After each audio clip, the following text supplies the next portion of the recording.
Today I am going to talk about how you can make composite laminates with the help of composite material. There are several techniques that are there. So I am going to talk about first about the hand layup technique. I am going to first talk about the hand layup technique, and then I will talk about spray layup technique, which is slightly faster, pultrusion process, pre-preg making, resin transfer molding, and finally pressure bag and vacuum bag techniques. So the earliest method of making composite is through the hand layup technique, and in this technique, as the name suggests, that you have to apply the gel coat to the open mold to avoid first the sticking of polymer to the surface. So let us say this is the mold surface, for example. This is the mold surface, and on the mold surface you first apply the gel coat, and then you make the reinforcement, or sometimes we call the reinforcement to be something like the fiber based, the prefab structure. So that reinforcement you then place it to the mold. So that is the yellow part, that orange color part that you have here, and then over that you pour the resin. So that is the resin, you are just directly feeding the resin, and the base resin is often mixed with a catalyst hardener, and so that it gets hardened very fast. So this is the dry reinforcement, okay, and once you are applying the dry reinforcement, over that you are placing the resin.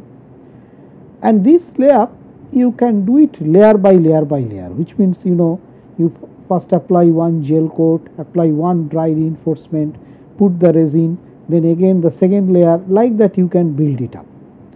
So that is the process of the hand layup technique, and after this whole thing is done, then you have to keep it for curing. For epoxy based system, the normal curing time at room temperature is about 24 to 48 hours, and naturally, as the name itself suggests, that the epoxy based matrix you are using, and this is mainly suitable for thermosetting polymer based composites, where you just, after you make the whole thing, you just put it on the oven to get it cured. So that way it goes very well, and that is the usual hand layup process. You can do it layer by layer. For example, here I can show you that this is one composite that we have developed in this manner. As you can see here, that there are several such layers. Okay, this is a flat plate, so there are long layers as well as cross layers, several such layers over which we have applied resins, and this still the additional resins, you can see the extra resins are there at the ends of it. Okay, so and once you do that, then once it gets hardened, then you cut it into a piece like this type of a piece itself. This is a glass fiber reinforced plastic. You get this through the hand layup process. So what is the advantage and disadvantage of this process? Advantage is that it is low cost tool. You can do it like in a very small setup. It is very versatile. You can make your own mold shape and you can do this. But the disadvantage, first of all, is that this is a manual process. So hence it is time consuming, and when you are doing this, applying the resin, there is these chances of air bubbles getting entrapped. So easy formation of air bubbles and disorientation of fiber. If you look at once again this whole thing very carefully, you can see this disorientation of fiber, right? You can see that the fibers are not very straight. When you are pouring the resin, it is getting displaced. So you do not get a homogeneous distribution of the fiber. So that is the another problem in the hand layup technique. And also you cannot control the thickness very much. So there is a lot of thickness variation that can happen into the system. So that is our hand layup technique. Slightly better technique is the spray layup technique. So this is an extension of the hand layup method, And in this case, instead of using the resin, pouring the resin, what you basically do is that you take a resin supply through a chamber, pipeline, and there is a catalyst that is coming. So these two are getting mixed here, and then the resin is coming out. Not only that, many a times what we do is that the fibers also, like using a chopper gun, many a times we also spread the fibers through the same process, and sometimes you use the reinforcements directly as has been shown here. And this spray pressurized resin can actually get more uniformly coated, okay, and it is in the form of chopped fiber you can do it, and the matrix material and reinforcement, they get simultaneously sprayed or separately, either of them, and you then use a roller in terms of making this very kind of a uniform thickness. So there are two types of reinforcements you can give. Either is like the hand layup technique, you use the reinforcements like prefabs beforehand as has been shown here, or the other cases what you do is that you take the fiber from the roving as has been shown here, and this fiber you just chop it here, there is a chopper gun, and you spray this fiber along with the resin, so that the fiber in this case is not a continuous reinforcement, but it becomes a chopped reinforcement, randomly aligned, and sometimes you can even align it also towards the flow direction. So that is your spray layup technique. The advantage is this is a continuous process, it is much better than the manual process, faster. Any materials can be used as the mold in this case, and error can be corrected very easily by the respraying. Disadvantage is it is still slow, and there can be inconsistencies. There is no control over the fiber orientation because you are just chopping the fiber and spreading. Only one side finished, and it is environmental unfriendly. Possibly that is one of the most important reasons why this is not used much, because you see you are chopping the fibers. That is dangerous also, because many of these fibers, as you chop them and if you inhale it, ingestion, it will be very, very dangerous for the health. So hence this procedure is not very environment friendly. Now there is one way of making actually continuous fully automated composite laminate, and that is called pultrusion process, which is a mixing of pulling plus extrusion.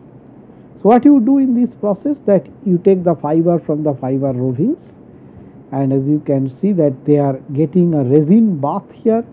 So this is resin impregnation tank. So as the fibers are pulled through the tank, they are getting a resin bath.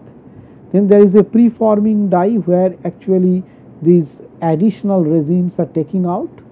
Then it is going to the curing die where it is getting heated, and in the pullers just outside you are pulling this whole thing, and also you are maintaining the thickness to that process, and there is usually something like a chopper here. So beyond a certain size, you just simply chop it at this location, so that you start to get plates out of it. So that's what is the pultrusion process. It is just like, if you think of it, that this part is just like your pizza making process. Okay, so very similar, that a continuous belt actually takes this fiber with the resin and gets it cured, and then pull it through the puller and then chop it. So this is an automated process for continuous manufacturing of constant cross section profile. And the profiles are, now that in this case the fibers are perfectly aligned. So suppose if this is my plate, then all the fibers are perfectly aligned. That's how you are impregnating them and you are pulling them. So they have a high strength in the length direction. So that's the good part. The principal reinforcements are glass fiber, carbon fiber and aramid fiber, and you can get from anywhere from 40 to 70%. 70% is quite a high number of volume fraction in this. And the matrix material, that's very interesting, that you need not only work on epoxy resin type of thermosets, but you can work on polyesters, so thermoplastics, vinyl esters, etc. So that is what is the pultrusion process. So what are the advantages and disadvantages? Advantage is that this is an automated process, as you have seen. It's a high speed process, and you can make versatile cross sectional shapes and continuous reinforcements. Disadvantage is that the die can be easily messed up, okay, because you are putting it in the die bath and the die can get hardened, for example, and once the resin is cooling, the die can get contaminated. The dies are expensive, and mainly thermoset matrix is used in this case. So I think the greatest limitation is that the shape and size are generally of a very defined shape. You cannot do too much of a complex shape. Suppose I have to make something like a, we will see it today, something like a wheel rim. You won't be able to do it. You will be able to get something like this type of a rectangle, and then you can cut a wheel shape or a circular shape out of it. So you cannot make, there is no way you can make directly this type of a system. There is another way out which is coming up in a good way. It is called the pre-preg process. So here the fiber reinforcements are impregnated with a specific amount of epoxy resin system in a separate step before the layup. So basically you can buy from the market these pre-pregs. Now in the so called pre-pregging step, fibers are actually weighted uniformly and a pre-preg of high quality is formed.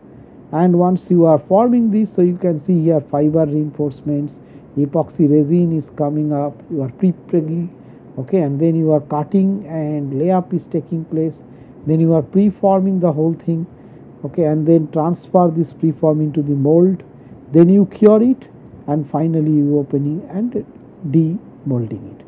So basically this pre-forming up to that stage, you are actually using these already impregnated laminates. The advantage of pre-preg system is that the orientation of the fibers can be suitably changed, okay. So in one layer you can have like multiple layers. If I look at the cross section, I can have multiple layers of multiple direction apply. So that means something like 0 degree, 45 degree, 90 degree, I can vary it. So orientation of fibers can be changed. It is consistent and it has a high productivity. The disadvantage of pre-preg is that the continuous process needs more actually demand, and it has a limited shelf life. That shelf life is limited because the resin can get set anytime, and then there are possibilities of delamination in the system. So basically we have thus seen the 3 or 4 very important techniques, okay. So resin transfer molding is another process that we use, okay, and in this case what we do is that we first take the fibers, okay, the fabric form, you lay it up so that you actually make it of various angles, like this is 0 degree, then this is 90 degree, again a 90 degree, etc. And then once you make all these 0 degree, 90 degree layups, then you put it into the preform tool, and once the preform tool you put it, you get it into the shape you like, okay, and then you stabilize the preform often with the help of temperature and pressure, and then you take this preform in the transfer it into the mold, where you basically inject the resin into the system. So the preform is injected with the resin, and then you cure it, and after curing you get the complete product that comes out of the system. So in terms of time, this takes about 10 seconds for the preform to mold, 20 to 40 seconds for mold closing and resin injection. Curing is about 45 to 120, and opening and demolding takes about 10 seconds. So the whole thing takes close to 3 minutes or so, 3 to 5 or 6 minutes. So that is the fastest procedure essentially the resin transfer molding. Now, there are two additional things that one can do with the resin transfer molding. One is pressure bag molding, another is the vacuum bag molding. In order to improve the fiber volume fraction, suck out the additional resin and make it more compact, you can either use air pressure bagging. So here once you have the mold, you apply the air pressure. Okay, so you have a pressure plate here which keeps this whole system into a place. Apply the air pressure, and then there is a resin trap from which the additional resins actually come out of the system. So inside, so this is your mold, this is the mold system, then you have the glass reinforced plastic layer, and then you have the pressure bag. So through the pressure bag you apply the air pressure. So that is the pressure bag molding. Even better is that instead of applying air pressure from outside, the pressure bag itself you can make it as a vacuum bagging. So and then you use a vacuum pump so that you suck out that vacuum, suck out the air, make it vacuum fully, and then the outside air itself is going to pressurize it very uniformly. You don't have to pump air into it, and then you get a much better finish, which is also known as the vacuum bag molding.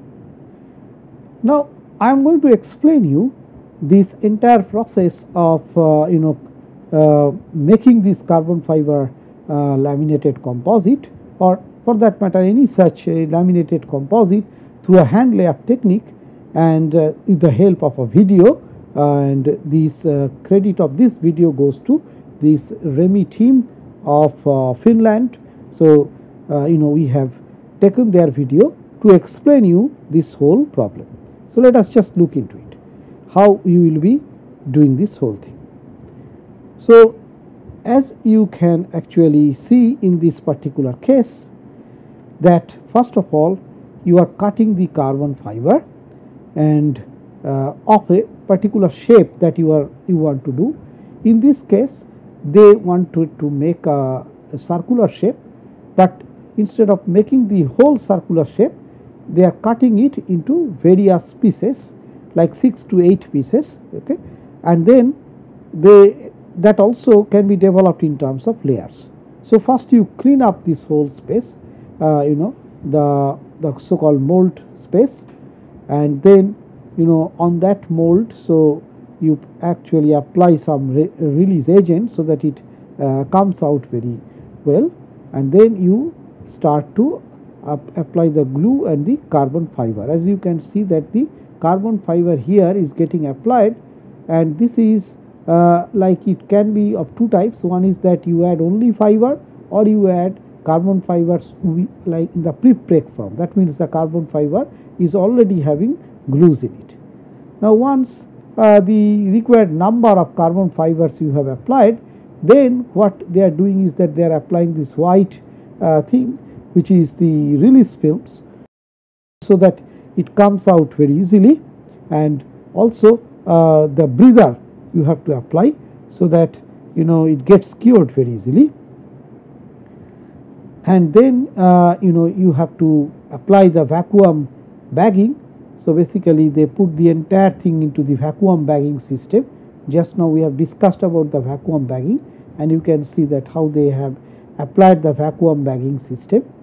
And after they have sealed the whole thing, now what they have to do is that they have to make this whole thing in such a manner that they have to take these additional pipe lines so that the extra resins etc. can go out. So now they have kept the resin, and now they are actually going to take the whole set, and they are going to apply these vacuum these things into it. So they are as you can see that they are infusing the part with the epoxy resin, and you can see that it is gradually that vacuum space is getting actually filled up. The resin is impregnating the carbon fiber, and they are getting the entire wheel type of a cover system, and it's pretty fast actually. So this whole thing has been, you know, like in about half an hour to maximum 40 minutes you can actually make it, provided your mold and other things are ready. So thus they have done it. After this they have to put it for curing. So they are just opening up the vacuum bag and taking the whole system out, the carbon fiber reinforced system, and then you need to cure it. Now in some cases they put it in autoclave where the both the, you know, pressure and temperature is applied, and in some cases they only apply temperature and cure it, and here you can see that the entire product is there. All the thing additional that you can do is to chop these extra fibers. So that is the way you can actually make a carbon fiber reinforced system. So this is where we are going to complete this composite manufacturing, and in the next lecture we will learn about smart materials overview and types and their need.